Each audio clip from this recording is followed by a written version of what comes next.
ನಮಸ್ತೆ, ನಾನು ದೇವಕ್ಕಿ. ಏನು ಇಷ್ಟೊಂದು ಹಸಿರಾಗಿ ಕಾಣಿಸ್ತಾ ಇದೆ ಸೊಪ್ಪು ಅಂತ ಅಂದ್ಕೊಂಡ್ರೆ ಇದು ಪಾರ್ಥೇನಿಯಂ ಆಯ್ತಾ. ಈ ಪಾರ್ಥೇನಿಯಂ ಮಧ್ಯದಲ್ಲಿ ಇವರು ಮೊದಲು ಸೊಪ್ಪು ಹಾಕಿರ್ತಾರಲ್ವಾ, ಆ ಬೀಜ ಎಲ್ಲ ಹುಟ್ಟಿ ಅದರಷ್ಟಕ್ಕೆ ಬೆಳೆದಿರುವಂತಹ ಸೊಪ್ಪು. ಮತ್ತು ಇದು ಸಾಂಬಾರು ಮಾಡಲಿಕ್ಕೆ ತುಂಬ ರುಚಿ ಇರ್ತದೆ. ಇದನ್ನಿನ್ನು ಉಳುಮೆ ಮಾಡಿ ಮತ್ತೆ ಅದರಲ್ಲಿ ಸೊಪ್ಪಿನ ಬೀಜ ಎಲ್ಲ ಹಾಕ್ತಾರೆ. ಮತ್ತು ಅದನ್ನು ಹಾಗೆ ಸ್ವಲ್ಪ ಸೊಪ್ಪು ಆರಿಸಿ ಸಾಂಬಾರಿಗೆ ಅಂತ ನಾವು ತಗೊಂಡ್ವಿ. ತುಂಬ ಟೇಸ್ಟ್ ಇರ್ತದೆ ಈ ಸೊಪ್ಪು. ಮತ್ತು ಯಾರ್ಯಾರೆಲ್ಲ ನನ್ನ ವಿಡಿಯೋ ನೋಡ್ತಾ ಇದ್ದೀರಾ, ಸಬ್ಸ್ಕ್ರೈಬ್ ಮಾಡ್ಕೊಂಡಿಲ್ಲ ಅಂದರೆ ಒಂದು ಸಬ್ಸ್ಕ್ರೈಬ್ ಮಾಡ್ಕೊಳ್ಳಿ ಆಯಿತಾ. ಹಾಗೆ ಇಲ್ಲಿ ಗೆಣಸು ಇತ್ತು ಆಯಿತಾ, ಸಿಹಿಗೆಣಸು ಅದು ಮೊದಲು ಒಂದು ಸಲ ಸಿಕ್ಕಿತ್ತು, ದಪ್ಪ ಇತ್ತು. ಮಗಳು ಬಂದಿಲ್ಲಲ್ಲ, ನೋಡೋಣ ಅವಳಿಗಿಷ್ಟ ಅಗತ್ಯ ಮಾಡಿ ಸಿಗ್ತದಂತ ನೋಡ್ತಾ ಇದ್ದೀವಿ. ಸಪೂರ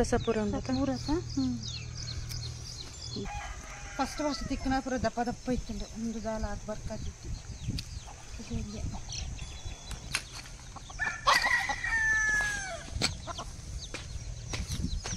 ಕೋಳಿಗಳಿಗೆ ಇಷ್ಟ ರೇಷ್ಮೆ ಈ ಥರ ಅದರಲ್ಲಿ ಸಿಗುತ್ತಲ್ಲ ಹುಳಗಳೆಲ್ಲ. ಸಾಕಲ್ವ ನಮ್ಗೊಂದ್ಸಲ. ಅವಲ್ಲಿ ಎಲಿ, ಅಲ್ಲಿ ಎಲಿ ಸಿಕ್ತು ಅದಕ್ಕೆ ಇಲ್ಲಿ ಮರಿ. ಅದಕ್ಕೆ ನಾಟಿ ಕೋಳಿನ ಕೆಲವರು ಇಷ್ಟಪಡಲ್ಲ, ಇದಕ್ಕೆ ಕೆಲವರು ಇಷ್ಟಪಡಲ್ಲ. ನೋಡಲ್ಲಿ ಅಲ್ಲಿ ಇಲಿ ಇತ್ತು ಅಂತ ಅನಿಸ್ತದೆ. ಗೋವಿಂದ ತಿನ್ನೋದು ವಸ್ತುನೇ ಇಲ್ಲ. ಅದು ಬೆಕ್ಕು ನೋಡ್ತಾ ಇದೆ. ತಿಕ್ಕೊಂಡು ಕಿನ್ನಿಗೆ ತಿಕ್ಕೊಂಡು ಒಂದು ಬೋಡ ಒಂದು ಬುರ್ಚದ ಬೋಡ ಒಂದು ತಿಂತೀನಿ, ಎಲ್ಲಿ ತಿಂತೀನಂದ ಅಂದುವೆಂದ ನಾನು ಎಲ್ಲಿ ತಿಂತೀನಿಂದ. ನಾನು ಒಂದೇ ದಿನ ಬುಂಟೆ, ಇನ್ನು ಸ್ವಲ್ಪ ದಿನ ಆದರೆ ಉಳಿಯಲ್ಲ, ಎಲ್ಲ ಇಲಿ ತಿಂತದೆ. ಇದು ಬೋಡ ಎಲ್ಲಿ ಅವು ಟೇಸ್ಟ್ ಇತ್ತು. ನೆಪ್ಪಾಡು ಇತ್ತದ ಮಲ್ಲ ಇಪ್ಪಾಡ ಎಷ್ಟು ದೊಡ್ಡದು ಇರಲಿ, ಬೇಯ್ತದ ಚಿಕ್ಕದು ಮಾಡ್ಲಾ? ಇನ್ನು ಗೊತ್ತಿಲ್ಲ, ಬೇಗ ಬೇಯತ್ತದು. ಬೇರೆದೆಲ್ಲ ಚಿಕ್ಕದೆಲ್ಲ ಇರೋದು. ಈ ಸಿಹಿಗೆಣಸನ್ನು ಹಾಗೆ ಉಪ್ಪು ಹಾಕಿ ಬೇಯಿಸಿನೂ ತಿನ್ಬೋದು, ಮತ್ತು ಪಲ್ಯನೂ ಮಾಡ್ಬೋದು, ಮತ್ತು ಹೋಳಿಗೆ ಎಲ್ಲ ಮಾಡ್ತಾರೆ ಇದರಲ್ಲಿ. ಹೇಗೆ ತಿಂದ್ರೂ ಇದು ರುಚಿನೇ, ಮತ್ತು ಆರೋಗ್ಯಕ್ಕೂ ಒಳ್ಳೆಯದೇ. ಇದು ಒಂದು 10 ನಿಮಿಷಕ್ಕೆಲ್ಲ ಇದು ಬೆಂದು ಹೋಗ್ತದೆ. ತುಂಬ ಎಳೆದಿದೆ.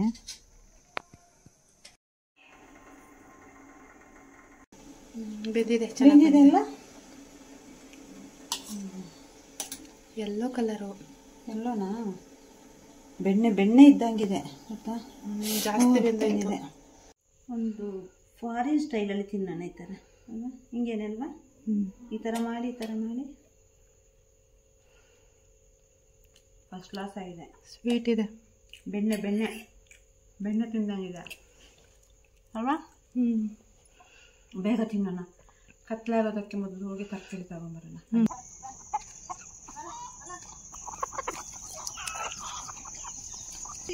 ಇವರು ಸುಧಾ ಕೊಟ್ಟಿರೋದು ಅವ್ರ ತೋಟದ್ದು ಏರ್ ಪೊಟೇಟೊ. ಇಷ್ಟು ದೊಡ್ಡದಾಗಿ ಬಂದಿದೆ. ಕಾಯಿ ಬಿಟ್ಟಿಲ್ವಾ? ಇಲ್ಲ ಕಾಯಿ ಬಿಟ್ಟಿಲ್ಲ, ಆದ್ರೆ ಅದು ಬಿಟ್ಟ ಮೇಲೆ ಹೇಗಿರುತ್ತೆ ಅಂತ ತೋರಿಸ್ತೀನಿ. ಏರ್ ಪೊಟೇಟೊ ಯಾವಾಗ್ಲೂ ಮಣ್ಣಿನ ಒಳಗಡೆ ಇರ್ತದೆ ಅಲ್ವಾ? ಇದು ಏರ್ ಪೊಟೇಟೊ ಅಂದ್ರೆ ಮಣ್ಣಿನ ಒಳಗಡೆ ಇರ್ತದೆ ಅಲ್ವಾ? ಇದು ಏರ್ ಪೊಟೇಟೊ ಅಂದ್ರೆ ಬಳ್ಳಿಲೇ ಆಗುತ್ತೆ ಅಂತೆ. ಗೊತ್ತಿಲ್ಲ ಟೇಸ್ಟ್ ಹೆಂಗಿರ್ತದೆ ಅಂತ ಅನ್ಕೊಂಡು ನೋಡ್ಬೇಕು. ಈ ಸಲದ ರಕ್ಷಾಬಂಧನಕ್ಕೆ ಮಾಡಿರುವಂತಹ ಈ ವೈಜಯಂತಿ ಮಣಿಯ ರಾಖಿ ತುಂಬಾ ಬೇಡಿಕೆ ಇತ್ತು. ಕಪ್ಪಲ್ಲ ನೋಡು, ಫಸ್ಟಿಗೆ ಈ ತರ ಕಪ್ಪು ಇರ್ತದೆ, ಫಸ್ಟಿಗೆ ಹಸಿರಾಗ್ತದೆ, ಆಮೇಲೆ ಈ ತರ ಕಪ್ಪು ಆಗ್ತದೆ, ಆಮೇಲೆ ಫುಲ್ಲು ಒಣಗ್ತಾ ಇದ್ದ ಹಾಗೇನೆ ಈ ಬಣ್ಣ ಬರ್ತದೆ. Ash colour black mix.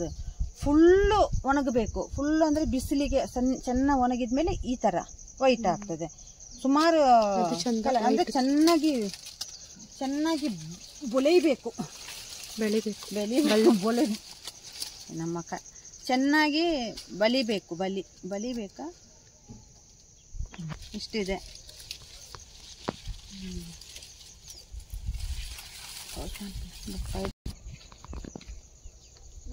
ನಾನು ಕೋಳಿ ಗುಡ್ದು ಒಂದಿನ ಹೋಮ್ ಟೂರ್ ಮಾಡ್ತೀನಿ. ಕೋಳಿ ಗುಡು ಹೋಮ್ ಟೂರ್ ಅಂತ ಮಾಡ್ತೀನಿ. ಬಾಗಿಲು ತೆಗ್ದಿಡಕ್ಕೆ ಸಾಧ್ಯನೇ ಇಲ್ಲ, ಹಾವು ಬರ್ತದೆ. ಗಾಂಧಾರಿ ಮೆಣಸು ಗಿಡ ಇದೆ, ಮೆಣಸಿಲ್ಲ. ಗಾಂಧಾರಿ ಮೆಣಸು ಗಿಡ ಎಷ್ಟು ಗಾಂಧಾರಿ ಮೆಣಸಿನಕಾಯಿ ಬಿಡ್ತದೆ ಗೊತ್ತಾ? ಇಷ್ಟಿರ್ತದಲ್ವಾ, ಬೆಳಿಗ್ಗೆ ಆಗೋಷ್ಟೊತ್ತಿಗೆ ಇರೋದಿಲ್ಲ. ಬೆಳಿಗ್ಗೆನೆ ಒಂದು ಪಕ್ಷಿ ಬರ್ತದೆ, ಬಂದು ಫುಲ್ಲು ತಿಂದು ಹೋಗ್ತದೆ, ಉಳಿಯೋದೇ ಇಲ್ಲ. ನಾನು ಅದಕ್ಕೆ ಬಿಟ್ಟಿದ್ದೀನಿ. ಇದು ನೀನು ಕಟ್ ಮಾಡಬೇಕಾ ಅಂತ ಅನಿಸ್ತದೆ. ಕಟ್ ಮಾಡಬೇಕಾ ಇದನ್ನು? ಗೊತ್ತಿಲ್ವಾ? ಟೊಮೆಟೊ ಚೆನ್ನಾಗಿ ತಿಂತದೆ ನೋಡಿ ಇದು ಹಾಕಿದ್ದಕ್ಕೆ.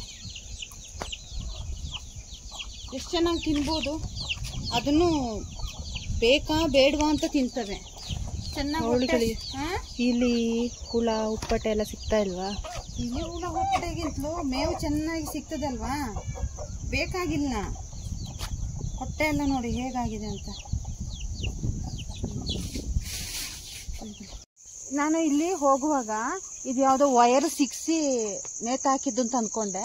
ನೋಡಿದ್ರೆ ಇದು ಗಿಡದಲ್ಲೇ ಒಂದು ಕಾಯಿ ಆಗಿರೋಂಥದ್ದು. ಜಾಯಿಂಟ್ ಆಗಿದೆಯಾ ಅದು? ಕಾಯಿ ಮತ್ತೆ ಜಾಯಿಂಟ್ ನೋಡಿಲ್ಲಿ. ಅದು ಎಂತ ಚಂದ ನೋಡು, ಬಣ್ಣ ನೋಡು ಎಂತ ಚಂದ ಅಂತ. ಇದು ಎಂತ ಕಾಯಿ ಅಂತ ಅಂದ್ಕೊಂಡು ಯಾರಿಗಾದ್ರೂ ಗೊತ್ತಿದ್ರೆ ಹೇಳಿ. ನೋಡಿ ಫುಲ್ಲು ಎಲ್ಲೂ ಇದಿಲ್ಲ, ಒಂದು ರೌಂಡ್ ಜಾಯಿಂಟ್ ಈ ಥರ ಎಲ್ಲ ಕಡೆ ಇದೆ. ನಾನು ಎಲ್ಲೋ ಯಾರೋ ಮಕ್ಕಳು ಯಾರೋ ವಯರ್ ಸಿಕ್ಸಿದ್ದಾರೇನೋ ಇಲ್ಲಿ ಅಂತ ಅಂದ್ಕೊಂಡಿದ್ದೆ. ನೋಡಿದರೆ ಇದು ಈ ಥರ ಕಾಯಿ. ಡಾರ್ಕ್ ಗ್ರೀನ್ ಇದೆ. ಎಲೆ ಈ ಥರ ಇದೆ, ಎಲೆ ಈ ಥರ ಇದೆ. ಮರನೂ ದೊಡ್ಡ ಮರ. ಇದು ಇದ್ರ ಪಾರಿಜಾತದ ಎಲೆ ಥರ ಇದೆ. ಪಾರಿಜಾತ ಎಲೆ ಅಲ್ಲ, ಸಂಪಿಗೆ ಎಲೆ ಥರ ಇದೆ. ಈ ಥರ ಮರದಲ್ಲಿ ನೋಡಿ ಒಂದು ಏನು ಪೈಪ್ ನೇತು ಹಾಕಿದಾಗೆ ಕಾಣಿಸ್ತದೆ. ನಾನು ಆಮೇಲೆ ಕೇಳ್ಪಟ್ಟೆ ಇದನ್ನು ಬೆಪ್ಪಾಲೆ ಮರ ಅಂತ. ಸೊ ಇದು ಚನ್ನಪಟ್ಟಣ ಗೊಂಬೆ ಎಲ್ಲ ಇದರಲ್ಲಿ ಮಾರ್ತಾರಂತೆ. ನೋಡಿ ಎಷ್ಟೊಂದು ನೇತಾಡ್ತಾ ಇದೆ, ಈ ಥರ ಪೈಪ್ ಥರ ಇದೆ, ಒಂಥರ ವಿಚಿತ್ರವಾಗಿದೆ. ನಾನು ಇದು ಫಸ್ಟ್ ಟೈಮ್ ನೋಡ್ತಾ ಇರೋದು. ಚನ್ನಪಟ್ಟಣ ಗೊಂಬೆ ಮಾಡ್ತಾರಂತೆ, ಮತ್ತು ಈ ಕಡೆ ಎಲ್ಲ ಮುದ್ದೆ ಮಾಡ್ತಾರಲ್ಲ, ಮುದ್ದೆ ಕೋಲೆಲ್ಲ ಇದರಲ್ಲೇ ಮಾಡೋದಂತೆ. ನೋಡಿ ಚನ್ನಪಟ್ಟಣ ಬೊಂಬೆ ಅಂದರೆ ತುಂಬ ಫೇಮಸ್. ಆ ಬೊಂಬೆಗಳನ್ನೆಲ್ಲ ಇದೇ ಮರದಿಂದ ಮಾಡ್ತಾರಂತೆ. ಆಯುರ್ವೇದದಲ್ಲಿ ಔಷಧೀಯವಾಗಿಯೂ ಈ ಮರ ಮತ್ತು ಈ ಕಾಯಿಯ ಬಳಕೆ ಇದೆಯಂತೆ. ಗೊತ್ತಿಲ್ಲ, ಅಂದರೆ ನಾನು ಕೇಳಲ್ಪಟ್ಟಿರೋದು. ದಪ್ಪ ಕಾಂಡ ಇದೆ ಈ ಮರ, ತುಂಬ ಜಾರುತ್ತೆ ಅಂತೆ. ಇದ್ರದ್ದು ತೊಗಟೆ ಎಲ್ಲ ಅಂದರೆ ಮರ ಎಲ್ಲ ಒಂಥರ ತುಂಬ ನೈಸ್ ಅಂತೆ. ಹಾಗಾಗಿ ಬೊಂಬೆ ತಯಾರಿಕೆಯಲ್ಲಿ ಇದ್ರದ್ದು ಈ ಮರವನ್ನು ಬಳಸ್ತಾರಂತೆ. ಈ ಮರವು ತುಂಬ ನುಣುಪಾಗಿರ್ತದಂತೆ, ಮತ್ತು ಈ ಥರ ಕಿತ್ತಾಗ ಒಂದು ಹಾಲು ಬರುತ್ತೆ, ನೈಸ್ ಆಗಿದೆ. ಮರದ್ದು ಬೊಂಬೆ ಎಲ್ಲ ಮಾಡಲಿಕ್ಕೆ ತುಂಬ ನಯವಾಗಿರುತ್ತದೆ, ಮತ್ತು ನಮಗೆ ಬೇಕಾದ ಆಕಾರ ಕೊಡ್ಬೋದೇನೋ ಅನ್ನೋದಕ್ಕಾಗಿ ಈ ಮರವನ್ನು ಚನ್ನಪಟ್ಟಣದ ಬೊಂಬೆ ಮಾಡೋದಕ್ಕೆ ಉಪಯೋಗಿಸ್ತಾರಂತೆ. ಸೊ ನಾನಿದು ಮೊದಲನೇ ಸಲ ನೋಡ್ತಾ ಇರೋದು. ಮರದ ತುಂಬ ಎಲ್ಲ ಕಾಯಿ, ಅದರದ್ದು ಕಾಯಿ ಇದೆಯಲ್ಲ, ಯಾವುದೋ ಒಂದು ಪೈಪನ್ನು ನೇತಾಡಿಸಿದಂಗೆ ಕಾಣಿಸ್ತಾ ಇದೆ. ಪ್ರಕೃತಿಯಲ್ಲಿ ಎಷ್ಟೊಂದು ವಿಸ್ಮಯ ಇದೆಯಲ್ಲ. ನಿಮಗೆ ಯಾರಿಗಾದರೂ ಈ ಮರದ ವಿಶೇಷತೆ ಏನಾದರೂ ಗೊತ್ತಿದ್ರೆ ನನಗೆ ಕಾಮೆಂಟೆಲ್ಲ ಹಾಕಿ. ನಿಮಗೆ ಈ ವಿಡಿಯೋ ಇಷ್ಟ ಆಗಿದೆ ಆದರೆ ನನಗೆ ಒಂದು ಲೈಕ್ ಮಾಡಿ, ಮತ್ತು ಸಬ್ಸ್ಕ್ರೈಬ್ ಮಾಡಿಕೊಂಡ್ರೆ ತುಂಬ ಹೆಲ್ಪ್ ಆಗುತ್ತೆ.